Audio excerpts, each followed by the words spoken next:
war throughout history up and through World War II was you deploy your military, you deploy your weapons, and you just utterly destroy the enemy.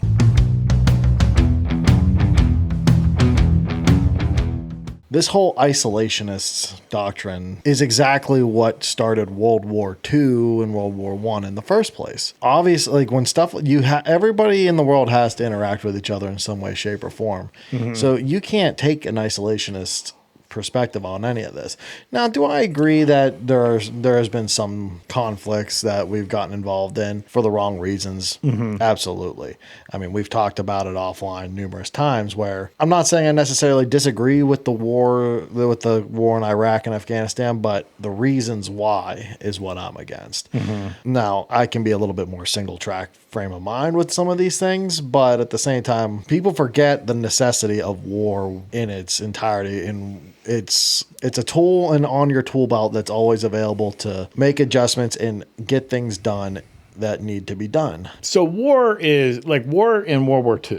Mm-hmm. And I think this probably ended in World War II. World War II, war throughout history up and through World War II was you deploy your military, you deploy your weapons, and you just utterly destroy the enemy. Overwhelming force, everything you've got, you throw everything at them and you do everything in your power to end them. It's clean. Think about it. I mean, clean in a sense that the mission is clear. You train your military. You go over there and you do what you have to do. Mm-hmm. Now, the United States, never intentionally targeted civilians, but I mean, you have a munitions depot and there's civilians living in the area. You bombed it. And these weren't precision bombs back then. No. We dropped the atomic bombs in Japan. I mean, that killed tons of civilians. Mm-hmm. But war is different now.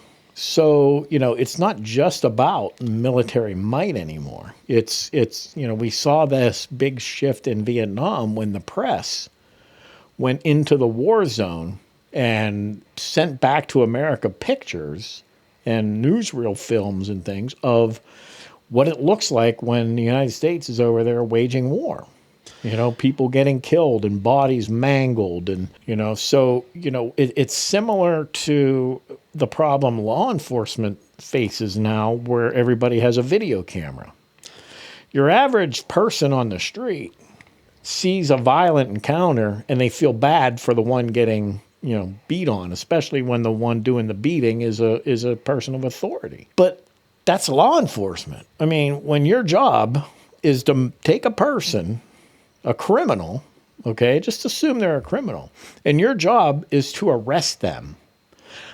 You can't make it their job to only arrest them if they're willing to be arrested. You can't say you're not allowed to use violence. You're not allowed to use force because every criminal is going to resist in that case. So, people see these imagery and they see these short clips and, they just feel like violence is bad. Those people are bad. And, that's part of what's going on with this attitude. So suddenly the public's impression of what they're seeing starts to matter a whole lot more. So war has gotten a whole lot messier. I mean, yes and no. Or I should say more complicated. I mean, complicated, yes. Now, it's not just from Vietnam. I mean... Well, that's when it started. No, I actually disagree. It dates back even to the Civil War with the innovations of photography. A lot of public opinion... When they wouldn't be the active battles, but they would take pictures of the aftermath, and that definitely shaped opinions and all that stuff around the country. Well, and even World War II, how often during those times would someone go into a theater and see footage of however, like film footage of how like things going on during the war? I mean, I remember growing up watching the military channel, and there's an astronomical amount of war footage, but of active things going on, whether it be Civil War. The Civil War was fought on U.S. territory. That's a completely different situation. Yeah, we're talking about wars fought in another country. Okay, World War and II, even then. the World War II footage, you saw bombs dropping, you saw explosions. You didn't see the mangled bodies. You didn't have the stories of civilians being burned. Things like that. You didn't have that. And, that really became an issue where the press used that in Vietnam. That's why there was such a big public outcry among young people. Remember, it's always the young people the most that really had a problem with that war. Yeah, and I mean, and I get it. Like, I do understand the sentiment, and maybe I have a slightly different point of view because me being former military myself, just like you, we were taught that the necessity of violence and war, and we willingly signed up to do it. Well, I know. And one of the big things is I just don't think people really fully understand that if you're going to wage war, violence and bad stuff's going to happen. It's never great. It's always ugly. But at the same time, if you're going to get into one, what's the most important thing out of it? Winning. Well, see, but that's exactly what I'm saying is if people that don't, again, when you watch police or even these ICE encounters, people are they don't really know what they're looking at. Mm-hmm. All they see is violence, and violence is bad. That's what they think. Mm-hmm. The rhetoric is ICE is kidnapping people.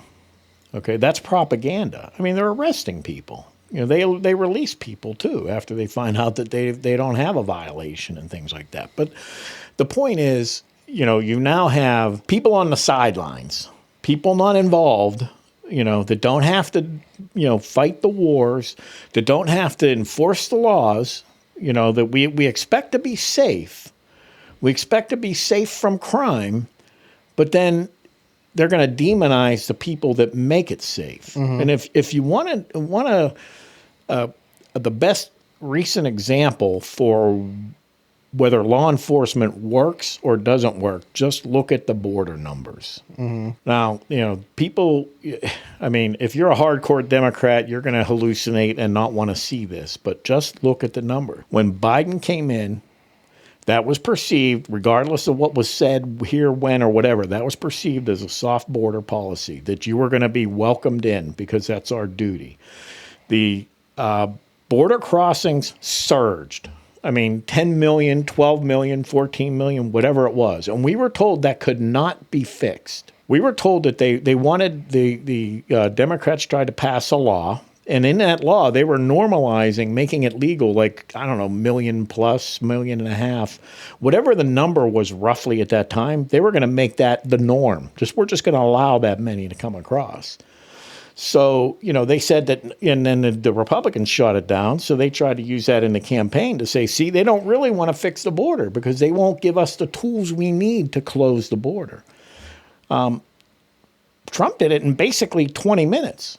I mean, all it had to do was say, we're going to start deporting people. We're not going to let people cross. And like the flip of a switch, suddenly there's nobody coming across the border anymore. Well, that's the example of how law enforcement works. The laws did not change. The only thing that changed was the executive branch was enforcing the law, period. Mm-hmm.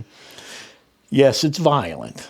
You cannot, football. I'm reminded of Russ Grimm's, Hall of Fame speech. He was a tight end. He went to college. They said, we want to make you an offensive lineman. He's like, I don't know. So he said, your job is to take a man and move him from point A to point B against his will. He said, I tried it. I liked it. I became an offensive lineman. What he didn't say, what my thought was, that's violence. Okay? When you try to force a man to go from point A to point B against his will, or a woman, that's violence. There's nothing else you can do to make someone do that without using violence against them. Mm-hmm. So, this idea that all violence is bad is just a fallacy. Yeah, violence is a tool. It mm-hmm. depends on when it's used, how it's used, and by whom against whom. So, military war is violent. Mm-hmm. People are going to get hurt. That's what I'm saying is different now. In World War II, it was largely, military against military. It was asymmetric. They were fighting the same way we were fighting. And, it was who could strategies and tactics, who could outmaneuver one another and who had the strongest force. Mm-hmm. That's what it was about. But we're now in a situation where war is not like that. There's a new term you hear, kinetic strikes. You hear that often in Well, I'm like, well, what's a kinetic strike? Kinetic strike is anything that everything the military did in World War II. If you think about it, it's shooting, bombing, it's any use of force is a kinetic strike. So what they're doing is making room now for other things you do in war to try to win it. Things that, they're winning hearts and minds and, counterinsurgency and things they did in the Middle East, which is a whole nother, topic. The issue is war is violent, but that doesn't mean it's, of all violence is bad. And part of the problem we have is everybody sees this violence and they're seeing it through the eyes of ignorance, really. It's really, they don't know the context of what's going on. They don't want to know. They're just reacting to what's something that looks scary and mean and nasty. Sometimes they're right, but unfortunately, most of the time it seems like they're wrong.